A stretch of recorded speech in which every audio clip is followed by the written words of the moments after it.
Prisão, na etimologia da palavra, é a privação do direito de ir e vir de uma determinada pessoa em razão de seu recolhimento em instituto prisional.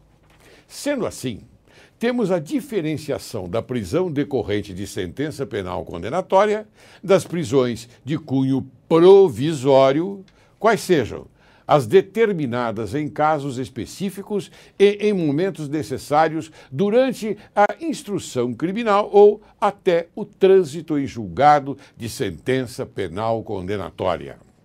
Na atual legislação, modificada pela Lei 12.403/11, prisão processual, fiança, liberdade provisória e demais medidas cautelares, resta claro que a prisão é exceção, sendo a liberdade a regra. Dentre as prisões provisórias, podemos citar a prisão preventiva, a prisão temporária, a prisão decorrente de flagrante delito e a prisão em decorrência de sentença penal condenatória. As prisões cautelares são imprescindíveis para o ordenamento jurídico, visto que sua decretação, via de regra, visa principalmente a efetivação da justiça, ou seja, assegurar a justa aplicação da lei e também, óbvio, o andamento correto e pacífico do inquérito e processo que julgará o delito, assegurando assim a todos uma efetiva manifestação jurisdicional como deve ser.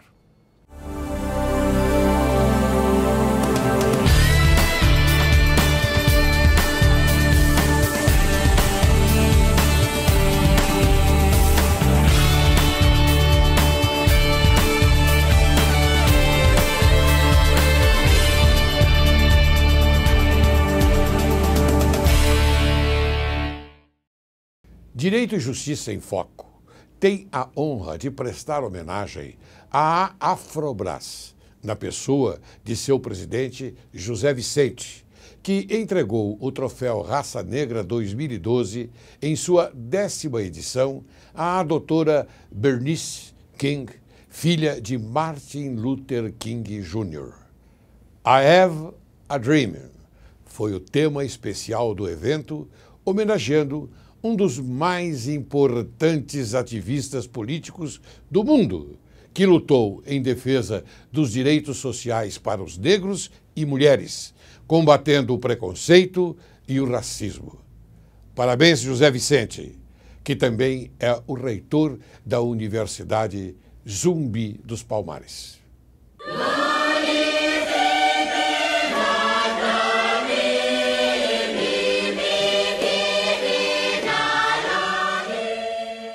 Hoje, Direito e Justiça em Foco apresenta um programa sobre a área criminal.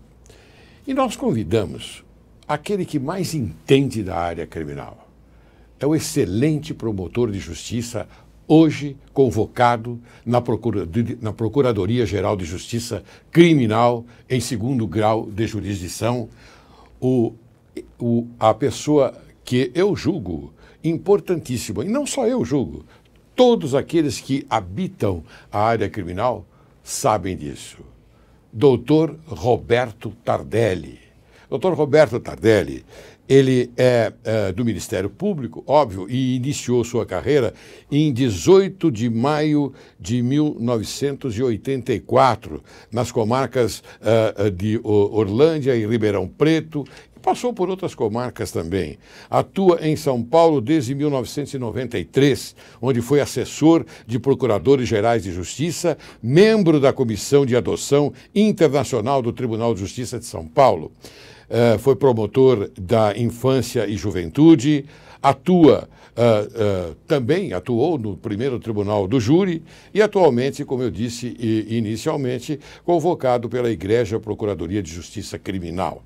é presidente de honra do Movimento de Defesa dos Direitos da Criança e do Adolescente, voltada ao atendimento de crianças e adolescentes vítimas de maus tratos e abuso sexual. Conselheiro do Instituto Tecnológico de Estudos para Normalização e Avaliação de Conformidade, também com a sociedade civil sem fins lucrativos, voltada à afirmação de normas técnicas e de qualidade industrial.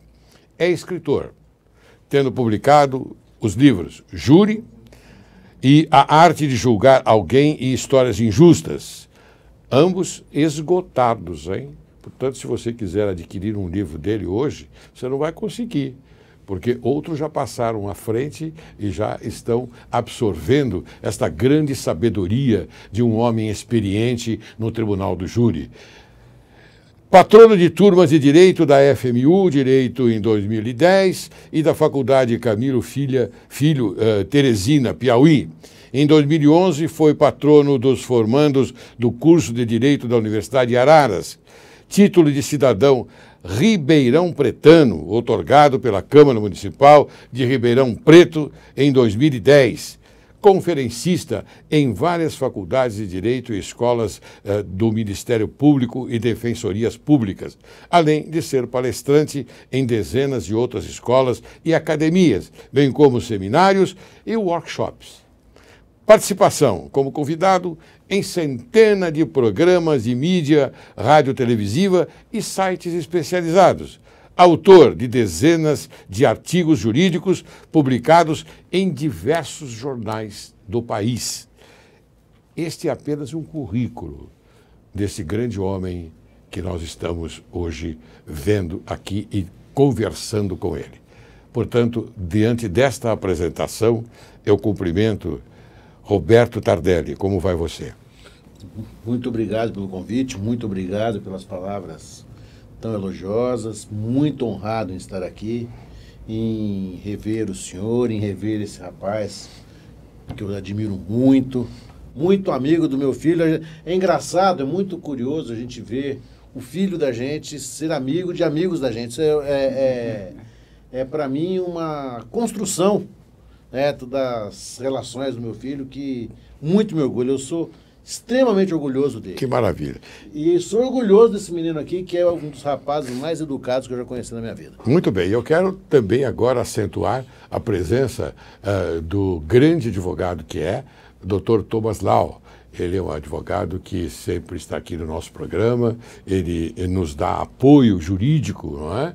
E também colabora conosco.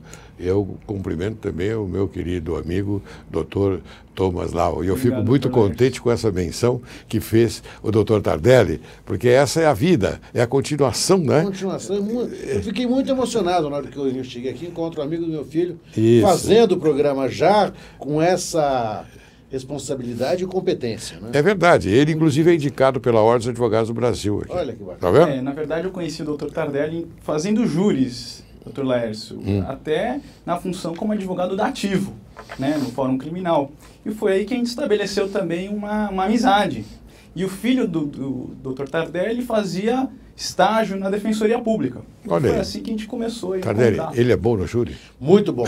Leva jeito, Lécio. É? Rapaz, vai longe. É verdade? Nós, vou dizer uma coisa sem nenhum medo de errar. Nós estamos diante de quem vai ser a referência do júri no futuro do Brasil. Poxa, que maravilha.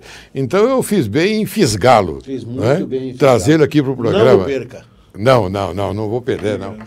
Não, ele realmente é uma pessoa bastante interessada e ele está sempre aqui nos ajudando, colaborando, e isso me deixa muito contente ouvindo vindo de você, caro doutor Tardelli. Opa, muito tá obrigado. bom? Muito bem, doutor Tardelli, nós estamos aqui passando por momentos bastante difíceis da nossa sociedade. E você, como um grande criminalista que sabe muito bem disso, porque a mídia penetra em nossa casa e nos deixa um pouco apavorados. Porque lá em nossa casa, eu não sei se felizmente ou infelizmente, nós estamos presos, não podemos sair porque temos medo das ruas. Então, para ir até uma farmácia comprar um remédio, nós deixamos para o dia seguinte, se for noite. porque queremos ir no claro. O que você me diz dessa história toda?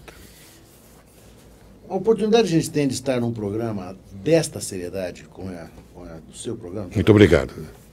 É a oportunidade que a gente tem de desfazer algumas coisas, algumas imagens. Claro, nós estamos vivendo agora um momento extremamente complicado. E é um momento que está complicado, e é preciso que o telespectador entenda isso. Não foi complicado do dia para a noite. Vem se complicando ao longo dos anos, porque nós não estamos entendendo e não estamos conseguindo implementar corretamente uma política de segurança pública. Qual foi a preferência que nós demos? Estou dizendo nós, porque eu acho que, eu entendo que todos nós somos responsáveis por isso. Claro. Nós, como bons católicos, apostólicos romanos, Isso. vindos de um regime escravagista do passado, temos verdadeiro pavor da criminalidade patrimonial. E nós corremos muito atrás do ladrão pé de chinelo. E não demos ao ladrão pé de chinelo, que existe e que paga os mesmos impostos que a gente. Quando um rapaz que cometeu furto porque ele foi comprar uma lata de ervilha, o imposto que ele pagou na lata de ervilha é exatamente o mesmo que a gente. Ele é tão cidadão brasileiro quanto nós. Essa é a ausência de percepção que nós tivemos. Nós cometemos um grave erro. Nós começamos a entender que havia um grupo de pessoas que viviam numa subcidadania. Isso não é verdade. O que acabou acontecendo, nós vivemos um período, o senhor sabe muito bem disso, de superlotações carcerárias terríveis, desumanizantes, opressoras. E uma vez eu conversando com um juiz americano, um juiz do estado de Illinois, nos Estados Unidos tem a pena de morte. Tem. Eles fritam um camarada na cadeira elétrica lá. Né? Ele morreu fritado. Ele não admite a superlotação carcerária. Ele admite a ideia da morte, mas ele não admite a ideia da superlotação. Olha que curioso. Que coisa, hein? Porque ele disse uma coisa, ele falou assim, olha, nós já vivemos tantas guerras, nós já passamos por tantas situações que nós aprendemos que a adversidade vai unindo as pessoas, vai formando elos de ferro. As pessoas vão se juntar. E ele me disse isso foi na década foi nos anos 80, assim, ó, os senhores estão formando sociedades criminosas que os senhores não irão conseguir combater. Poxa. Não é possível que 5 pessoas, um espaço de 5 pessoas, abrigue 30, abrigue 20. Isto não existe. Mas nós fomos passando. Nós fomos nos esquecendo disso. Nós fomos deixando que a nossa polícia fosse subremunerada. Nós fomos permitindo que a polícia não se reciclasse, não se renovasse. Nós fomos permitindo que a legislação nossa fosse a mesma de 1940, com os mesmos conceitos de 1940, os mesmos exemplos gastos de 1940. Quando nos demos conta, o mundo se tinha parado. Agora, o que nós vamos fazer? Nós estamos investindo mais ainda nessa loucura, que eu acho isso uma verdadeira loucura, que é a história da guerra contra o crime. Não há guerra. Não há estado de guerra. Nós precisamos desmistificar isto. Não há guerra urbana. É isso que nós precisamos entender. Estas pessoas que estão morrendo na periferia estão morrendo de mortes evitáveis. Não são pessoas que estão morrendo porque caiu um furacão, não são pessoas que estão morrendo por raio, são pessoas que estão morrendo por uma política de segurança pública absolutamente equivocada. Ela é totalmente equivocada mesmo. Ela não protege o cidadão, ela desprotege a polícia, e com a polícia desprotegida, cidadão amedrontado, a sensação da insegurança, a sensação do abandono é de todos nós. Me diga uma coisa, você acredita que há um comando dentro das prisões para que ocorram certos atos criminosos externamente, ou seja, contra a população? É claro que existe um comando interno, existe. Mas esse comando interno não existe sozinho. Se nós formos, e o telespectador me acompanhará nesse raciocínio sem maior dificuldade, essas pessoas estão presas. Estão privadas de liberdade. Como que elas conseguem alguns equipamentos eletrônicos? Porque eles entram até elas, eles vão até elas. Claro. É um delivery de celular, é um delivery de informação. Bom, eles estão chegando até, estão sendo entregues a elas. Por quem? Ora, não me venha dizer que são senhoras de 80 anos, 70 anos. Familiares dos presos. Familiares que são submetidos àquela revista pavorosa, terrificante dos presídios, que todos nós sabemos como se fazem, mas por agentes públicos. Eles podem entrar e sair do presídio a hora que eles quiserem, sem que sejam revistados. O advogado não vai colocar a carreira dele em risco para isso. Claro. Exceto aqueles inexperientes, né? Os mais idiotas, aqueles que casualmente receberam uma carteira da OAB, mas que não são advogados de verdade. Claro. Ora, então, o que existe, portanto, é uma grande joint venture, para usar uma expressão dos anos 80, né, entre criminosos, presos e agentes soltos. Talvez, se nós colocássemos os agentes para fazer companhia a eles presos, ou invertêssemos essa equação, talvez essa sociedade começasse a sofrer alguns problemas. Nós investimos muito nisto. É risível se a gente chegar para alguém do estrangeiro e falar assim, olha, eu recebi uma ligação do preso. Porque eles vão pensar, mas você recebeu de algum telefone público do presídio? Não, de um celular. Mas como esse celular não entrou? Ninguém sabe. Mas como ninguém sabe? Mas que conversa é essa? Isso revolta o meu sentido de cidadania. Certo. E por que isso acontece se nós, ao invés de combatermos a corrupção, o que nós fazemos? A gente cria um sistema, a gente isola o celular da prisão. Olha, a gente gasta um mundo de dinheiro para fazer que naquela prisão o celular não funcione. Em alguns lugares existe isso, não é? Mas não funciona, porque daquela cadeia o celular está falando. Está falando. Ou o celular é muito bom, ou o sistema é muito ruim, ou, de novo, alguma mão teleguiada liga e desliga esse sistema. Claro. Eu acredito mais nessa última hipótese.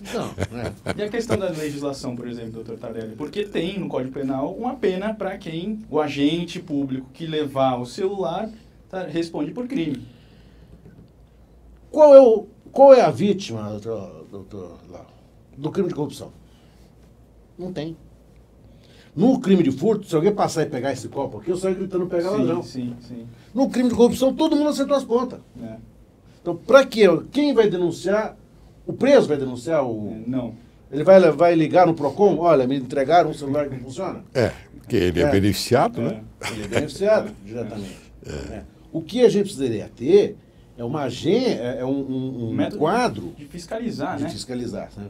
A polícia de Nova York chegou ao ponto de colocar uma câmera em cada viatura da polícia de lá, filmando os seus policiais.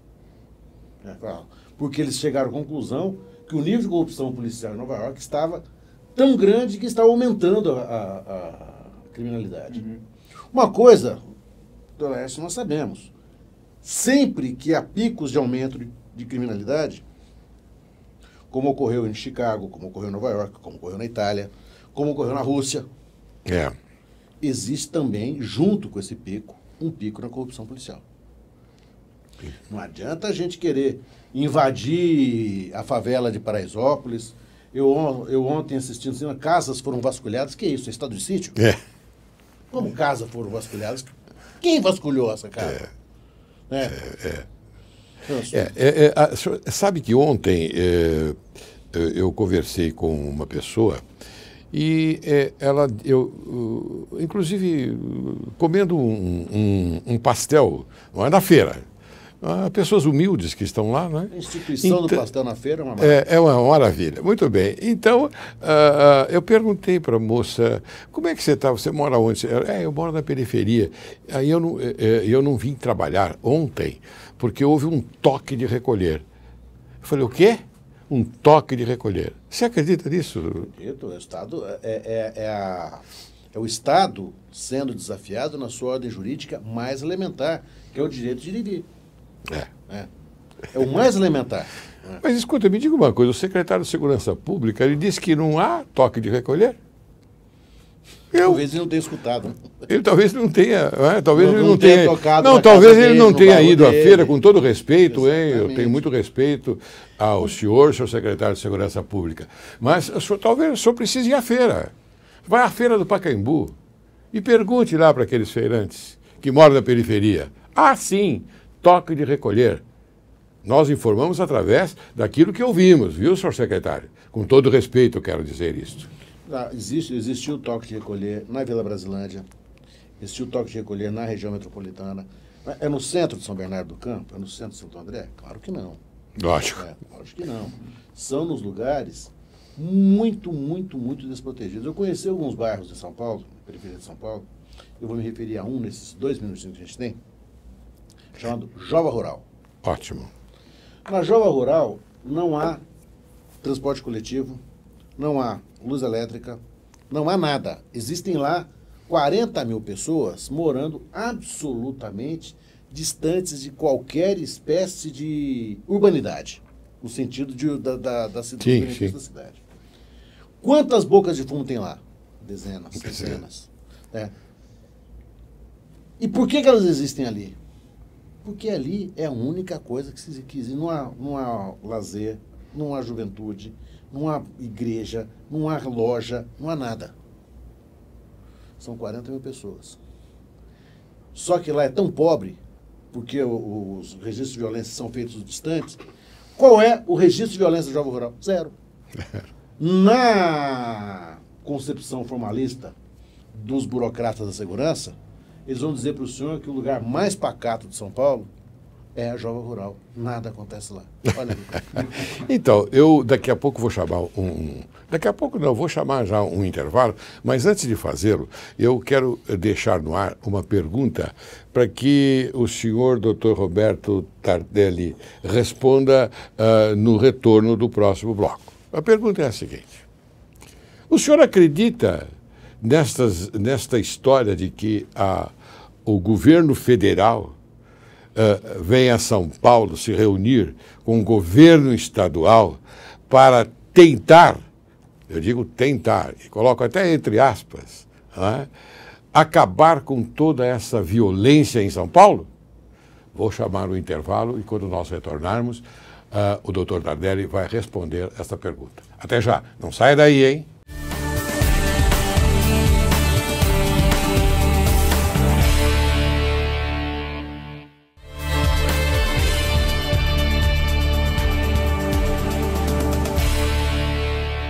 Então, caro telespectador, já retornamos e eu espero que o nosso querido Dr. Tardelli nos diga aquilo que foi perguntado.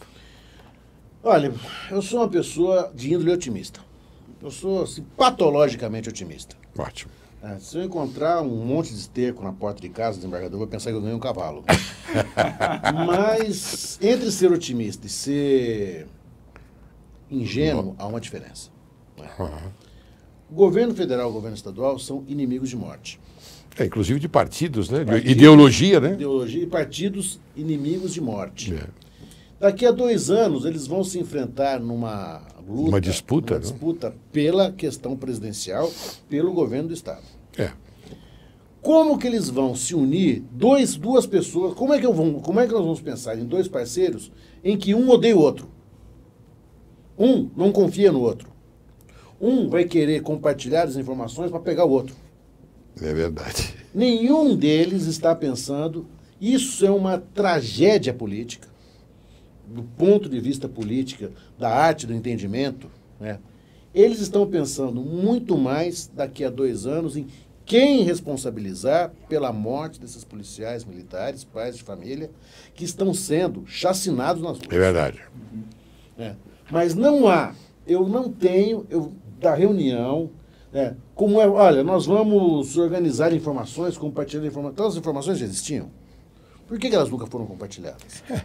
Nós vamos procurar informações novas? Não, eles trazem essa informação como se fosse uma novidade. E isso já existe. Já existe. Então, essas informações já existiam, elas necessariamente estão fechadas. Estão fechadas por quê? Porque existe o medo do compartilhamento. Um não quer compartilhar com o outro. Eu vou mais longe. é uma expressão tão midiática, tão naquele, para inglês ver, não é? Para a gente usar uma expressão que eu detesto, porque ela vem do Brasil escravagista, né? Tanto para inglês ver, que a reunião está marcada para segunda-feira para se estabelecer uma política de atuação quando a crise já está instalada. Né? Ora, esta conversa é uma conversa que ou ela sempre existiu, ou ela nunca vai existir. É verdade. Quem são os interlocutores? É. Qual é o nível de liberdade, de autonomia que esses interlocutores terão? Quanto que vai se revelar do que gasta efetivamente o Estado de São Paulo na segurança pública para o governo federal daqui a 2 anos, dizendo na campanha, gastaram pouco. A informação está aqui.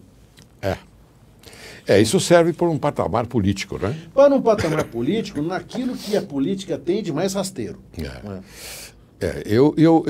A sua observação é certa, correta. E, caro telespectador, nós ficamos extasiados quando esses políticos usam de uma certa estratégia da inutilidade, uma estratégia da inutilidade, para dizer ao povo alguma coisa como se fosse inédito. Não é nada inédito. E não é por aí a saída, gente. As coisas estão acontecendo sim. Agora, muda-se o comando. Se um foi para a prisão federal, é óbvio que outros ficarão aqui substituindo. Não sei se a minha observação está correta. Na criminalidade, o que a gente aprendeu é que existe na criminalidade o mesmo princípio que existe no direito administrativo, não há vacância. Não há vacância, claro. Não há vacância. É isso mesmo. Muito bem. Olha, é uma ideia interessante dispersar, fazer uma diáspora desses líderes criminosos. Bom, mas uma diáspora muito anunciada. Deu tempo dessa diáspora ter sido preparada. Claro. Isso não se prepara, isso não se avisa. Isso não se sai noticiando na televisão, olha, nós vamos mandar para Catanduva, nós vamos mandar para Mossoró, nós vamos mandar para o raio que os parta. Isso não se anuncia. Uma outra situação que me parece muito curiosa, que a gente precisa parar para pensar. Por que morrem policiais militares? Por quê? Vamos lá. Porque os policiais civis não estão submetidos a essa mesma regra de terror. Alguma explicação precisa haver. Você abordou um ponto muito importante. Nós temos 2 polícias. Ambas são armadas. Olha, o policial militar anda armado, o policial civil anda armado. Claro, hoje uma viatura da rota é um arsenal de arma, tem tudo lá dentro. Mas por que os policiais militares estão nesse nível de enfrentamento? Por que esse nível de enfrentamento não atinge os policiais civis? Alguma coisa está acontecendo. Mas eu não estou fazendo nenhuma alusão à honestidade, à idoneidade, mas alguma coisa está acontecendo com a polícia militar.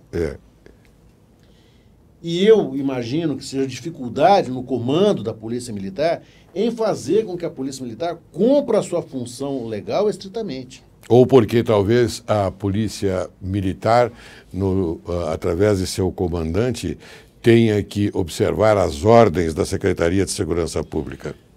Não sei. Olha, me veio agora na cabeça, quem sabe? Nessas andanças que eu fiz em bairros mais periféricos, era impressionante, a gente observava isso há 2 anos atrás, o ressentimento das pessoas em relação aos policiais militares. Pessoas comuns, donas de casa, pedreiros, serventes de pedreiro, pequenos camelôs. Havia uma ideia, e essa ideia se generalizou.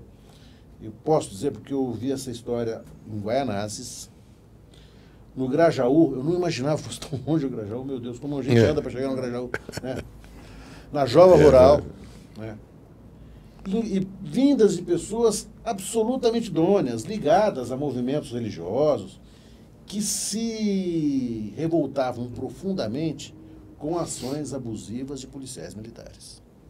Não estou dizendo de todos, não estou fazendo nenhuma... Claro que não. Não sejamos levianos. Vamos colocar como minoria, né? Não sejamos levianos. Algumas histórias muito tristes. E a absoluta ausência de interlocução entre a população e a instituição Polícia Militar. O que acabou acontecendo? Eu chego na Ticoatira, favela que foi queimada, uma coisa estranha, só se queima a favela em um local valorizado em São Paulo. É. Parece que o fogo não pega na periferia, né? Por algum... Né? Lá na Ticoatira, eles disseram para mim, a polícia aqui é o mal necessário. Porque alguém precisa fazer essa função. E destacavam alguns policiais militares, certo? Os nomes eram muitas vezes citados por apelidos. Esses policiais militares têm atividades paralelas à função policial militar, que são de alto risco. Eles vão ser segurança em lugares de periferia. Eu descobri uma coisa muito interessante, que eu não sabia dessa verdade. Eu vi uma padaria que não é padaria, é um banco. Pelo seguinte, as pessoas, ter conta bancária não é para todo mundo. O mundo financeiro não é um mundo acolhedor. Basta a gente ver uma máquina dessas de caixa eletrônico que tem aquele verbo maldito, inserir. Inserir. E 90% das pessoas não sabem como escrever. É um verbo... Conjugar o verbo inserir no pretérito mais que perfeito é só para quem tem doutoramento em curso de letras. Né? Não é para todo mundo. É difícil abrir conta, muitos não têm nome na praça, são pessoas que vêm de outros lugares do estado, trabalhadores braçais que recebem lá R$1.000 por mês em dinheiro. Olha, esse dinheiro, R$1.000, 1.200, 800, é muito dinheiro para se levar para casa em casas que não tem nenhuma estrutura de segurança. Que não há segurança nenhuma, aliás. Não. É um problema, portanto, ter muito dinheiro. Onde esse dinheiro é deixado? Em algumas padarias de periferia. O dono da padaria, como banqueiro, cobra uma taxa de permanência do dinheiro. Veja só. Põe lá, um clique, o nome, Roberto, é dele, está aqui. Esse aqui é o teu dinheiro, guarda no cofre. Ora, esse cofre é guardado. Virou uma prestação de serviço também. É uma prestação de serviço, porque é uma cobrança. Eu vi uma caixa enorme, onde se depositavam cartas. Que muitas pessoas têm vergonha de dizer para a família que mora em favela. Então dá o endereço da padaria. Deixa lá. Ele vai lá, pega a carta que é dele. Ora, essa padaria que virou banco, ela carece de uma estrutura de segurança, que é feita como? Por alguns agentes públicos, inclusive. É óbvio. Que são pagos para isso. São pagos para isso. Nós estamos criando situações de violência. Eu vi isso, eu vi.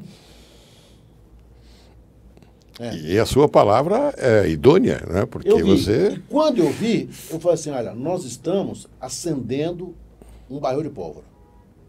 Quando isso aqui explodir, nós não vamos segurar. Porque as diferenças, as tensões, os ódios, as raivas, os ressentimentos, eles vieram se acumulando por anos. Eu não vi, tenho grandes amigos do comando geral da Polícia Militar que estão preocupados. E a Polícia Militar é excelente. Excelente, estão preocupados, mas são não bem conseguem treinados. Estabelecer um canal de comunicação. Com a sociedade, né? Talvez faltasse à Polícia Militar uma ouvidoria. É verdade. Alguém que se aproximasse da população e dissesse onde nós precisamos melhorar. Quem está fazendo alguma coisa? Porque não é possível que haja um nicho de profissionais. Então. É como se nós estivéssemos enfrentando uma situação em que médicos fossem... Eu fico preocupado porque as autoridades constituídas, doutor Tardelli, elas assistem um programa como esse, certamente estão assistindo, não é? Mas elas apenas entendem como crítica. Não é crítica, não. Nós queremos colaborar com vocês, com a sociedade, com vocês, altas autoridades, porque é uma questão de cidadania. É isso. E o doutor Tardelli aqui nos deu uma lição sobre uma experiência que ele teve. Olha aí, aproveitem. Aproveite e consulte o doutor Tardelli. Não é nada demais. Não fiquem preocupados com aquilo que vocês são altas autoridades. Não. Tenham essa humildade. Verdade, doutor Tardelli? Imagina. Eu agora vou lhe fazer uma pergunta Agora, é o seguinte. Bom, quero colocar mais alguma coisa a respeito disso, Não, doutor? essa realidade, essa situação iria desembocar, a gente estava percebendo isso. Isso foi avisado, as pessoas diziam isso para a gente, falaram assim, olha, vai acontecer, uma hora vai explodir. Bom, nós estamos no meio da explosão. E estamos aí no meio da... É preciso dizer que 99% dos policiais militares são pessoas extremamente honradas, pais de família, mães de família, que como todos nós, a gente só quer o quê? Trabalhar e voltar para casa. É verdade. Não muito mais do que isso. É verdade. Mas, doutor Tardelli, no Brasil, muito se diz que ninguém vai para a cadeia, que esse é o país da impunidade. Essa afirmativa é correta?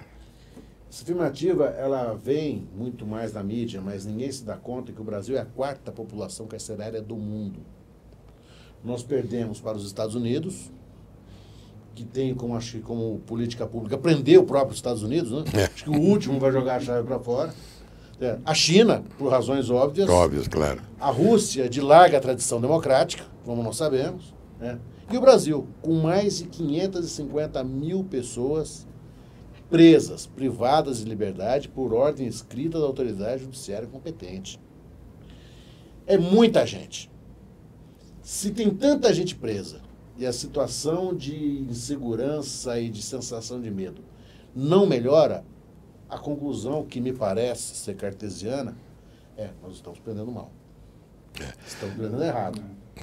Mas existe uma lei aí, a 12.403/11, que ela veio atender, então, essa expectativa, né? Ela nasce com essa expectativa, mas ela não tem essa eficiência que o legislador imaginou.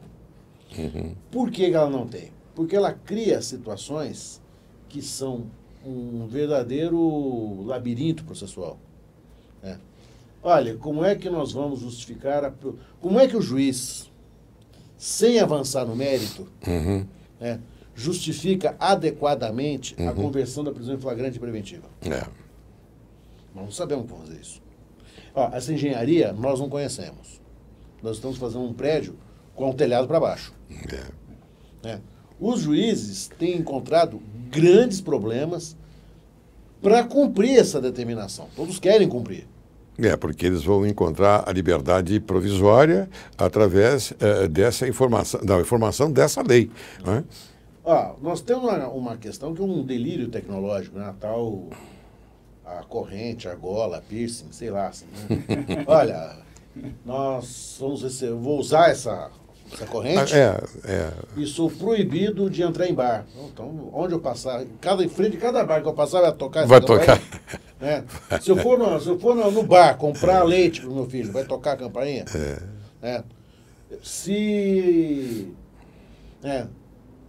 Quem vai? Se nós vamos criar mais um nicho de autoridade, os nichos de autoridade que nós criamos resultaram numa rede muito bem organizada de celulares na prisão. Vamos cometer de novo esse mesmo erro. E depois tem o que eu achei muito estranho, a prisão domiciliar, ela se inicia a partir dos 80 anos. Se a pessoa tem 80 ou mais, então é concedida a prisão domiciliar. E tem outras também, depois tem outras regras ali que nos deixam um pouquinho... Ele foi correr da polícia aos 80 anos. Ele é um punguista. Né? Não é? Algumas situações chegam a ser até meio cômicas. Cômicas. O que me parece grave, a lei reestruturou a fiança. Isso sim. O artigo 323. Nós nunca tivemos fiança, porque nunca tivemos moeda. A verdade é essa. O Brasil viveu sem moeda de 1960 até agora. É verdade. Se a gente for contar quantos cruzeiros novos, cruzados, reais, nós vamos fazer... Passamos por muitas moedas. Muitas moedas. Nós nunca tivemos moeda. Agora que a gente tem... O que aconteceu com a fiança? Ela virou um instrumento de vingança. Olha, ele foi pego furtando na feira, a fiança aplicada a ele foi de R$1.000. É a mesma coisa que não aplicar. Por quê? Porque nós temos um ranço, eu acho que o grande problema nosso também é cultural. O nosso ranço histórico é nós não conseguimos nos livrar da nossa herança colonialista. Alguns nobres e o populacho sem direito Claro. algum. Fazer o Brasil republicano, igualar estas situações, eu acho que é a missão das gerações que vêm por aí. É verdade. Agora, me diga, a lei que modificou as prisões cautelares encontra problemas na sua implantação, então? Muitos. É, né? Muito bem. Doutor Tardelli, eu te tenho uma pergunta, doutor Laércio, em relação ao contexto do programa. O que o senhor acha a respeito do novo Código Penal que está tramitando e tem aquela parte do enriquecimento ilícito do servidor público? Você acha que isso vai ajudar na sociedade diante desse cenário? Nós temos graves problemas nesse código. O maior problema dele é que ele foi muito pouco discutido. Você não pode discutir o aborto sem antes uma grande discussão nacional. É verdade. Não adianta uma comissão de notáveis, por mais notável que seja, e não eram tão notáveis assim os notáveis da comissão de notáveis, né? Eles definirem uma regra de aborto que é uma regra extremamente burocrática. Eles burocratizaram o aborto de tal forma que tornou o aborto... Daqui a pouco você não vai pedir o aborto, você vai ter que ir num despachante. É verdade. Pra fazer o aborto. É porque hoje, com a modificação da lei, concede-se, nem há concessão, o próprio médico, um psicólogo, ele Tá atesta... hoje, ele do que atesta a proposta. até parece que 12 semanas de gestação. A descriminalização do uso de droga não pode ser feita numa reunião de comissão. É verdade. Isso é uma questão que a população brasileira, pais, mães, filhos, professores, devem discutir com seriedade. Né? Não uma comissão. Né? Erros desse tipo acabaram tornando o projeto inteiramente antipático à maioria das pessoas, à comunidade jurídica que não foi chamada. Né? E algumas situações, olha, vamos punir o enriquecimento ilícito. Da forma como está na lei, me pareceu, eu li, me pareceu de extrema generalização, né? E que a gente vai conseguir equiparar o bom funcionário público ao mau. Nós não vamos ter nenhum avanço nesse Código Penal. Muito bem, doutor Tardelli, eu queria agora, lamentavelmente, eu estou caminhando é uma pena, estou caminhando para o encerramento do programa. Eu queria, então, que o senhor apresentasse as suas considerações finais, para que eu, então, possa encerrar o programa. Eu só posso agradecer o convite. O doutor Laércio é um inconsequente, responsável em me chamar aqui, assim, né? Não, mas absolutamente. Eu só posso me sentir extremamente honrado de estar aqui, né? Estou aqui com o Thomas, que é um rapaz que mora do lado esquerdo do peito, né? Num tema que me parece o mais atual hoje da sociedade brasileira, que foi tratado pelo senhor com habitual classe, habitual, aquilo que no interior a gente chama categoria, que Muito obrigado. A capacidade que as pessoas têm de tornar algo difícil em algo fácil. Né? Eu estou muito honrado de participar daqui. Mas isso graças à sua presença, à sua eloquência, à sua inteligência, à sua capacidade, seu raciocínio rápido, seu discernimento e sua sabedoria. É por isso que Direito e Justiça em Foco agradece muito a presença deste grande homem, deste grande profissional do direito, que é o doutor Roberto Tardelli. Doutor Roberto, muito obrigado.